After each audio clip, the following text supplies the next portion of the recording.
the conservative movement is maturing. Right-wing movement has gone from boomers and talk show pundits fighting for the survival of Israel to young men fighting for the survival and existence of their people. And that's pretty cool.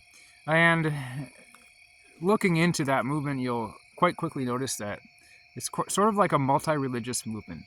And the majority of it is made up with either Christians of various denominations, they call them, or pagans, again, of various, you have your Norse pagans, and you have your Druids, and you have your Romans. Anyways, there are a few atheists and Sanatana Dharma and random other things thrown in there, but majority you'll find is Christian and pagan, with Christians making up a majority of that, but pagans also being a sizable minority that we cannot ignore.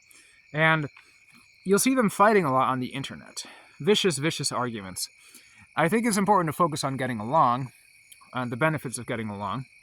And I think in order to get along, we need to throw away a lot of the logical fallacies that some people are convinced are logically sound. That a lot of, I see online debates between Christians and pagans are based on attacking the mainstream, right? And it's not really valid, right? So pagans will say that the Christian mainstream is corrupt because of the inherent theology of Christianity or its source or whatever, not because culture is corrupt, right? And Christians will say that modern paganism, mainstream paganism, is corrupt because of some inherent truth or theology of paganism, and not because the society is corrupt. Now, if you look at the civilizational cycle over time, you'll see again and again and again the rise and fall of things like forced mass immigration that the populace does not accept, increased levels of things like homosexuality and expressions of the opposite gender, right? And so a lot of weird stuff going on involving children as well, right? And child sacrifices, right? All those types of things that I just mentioned, this is just a cold, hard mathematical fact. They tend to skyrocket around the time right before a civilization is about to collapse. So it's obviously fallacious to say that a specific religion who is affected by that, it's happening because completely independent of the culture around it. It's only happening because of the theology of that religion or the source of that religion. And definitely, if you look at cold, hard mathematical facts, modern studies, right, pagans have a much, much higher homosexuality rate than Christians, right? Something like 44.5% of pagan men are either bisexual or gay. Now, I know those are not like conservative right-wing pagans for the most part. Now, again, they'll say the same thing about Christians. Like a lot of Christian churches nowadays have like female lesbian pastors and bishops, and have a lot of non-traditional stuff going on, like drag queen story hours and all that.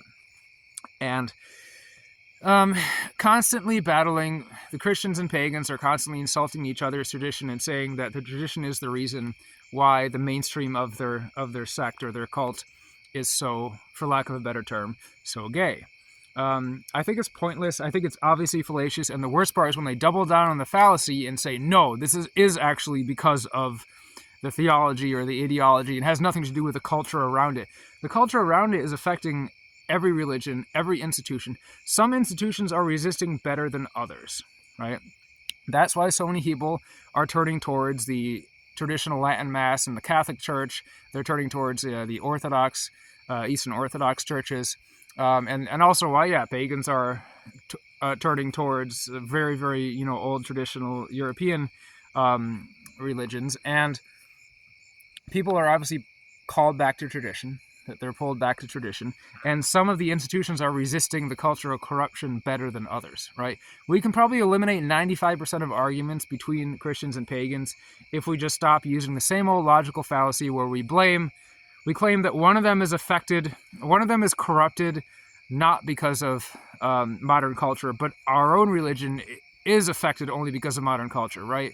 So a Christian will argue that the paganism is corrupted simply because of their theology, ignoring the fact that Christianity is corrupted, but Christianity must be corrupted by the culture. Then the pagans will go ahead and argue that the Christians are corrupted, not because the culture around them is corrupted, but because of whatever on a stick, And it's the same argument used back and forth. It's completely stupid. When you examine it, if you're somebody who uses that argument, just examine it in your head. And this is coming from somebody, you guys know where I stand on the religion issue. Most of you do by now. So I can understand these things without, going over to the other camp and saying, okay, they're cool.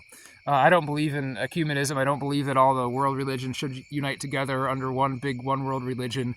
That's what some people want. I certainly don't believe that. I don't think we should believe what other people believe if we think it's wrong, but I think we shouldn't waste time unnecessarily fighting with them when we share common enemies.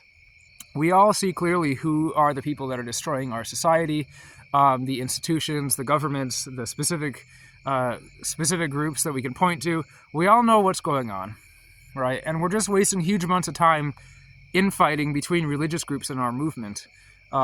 Some people have asked me, well, with all this crazy infighting, what's going to happen when we finally get rid of all the corruption in society? Then it's just Christians and pagans. Are they going to have some big war and battle it out?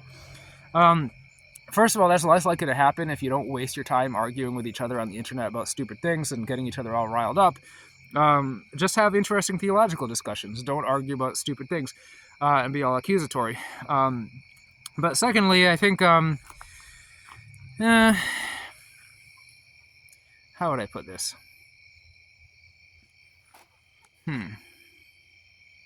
Yeah, so after the apocalypse, right?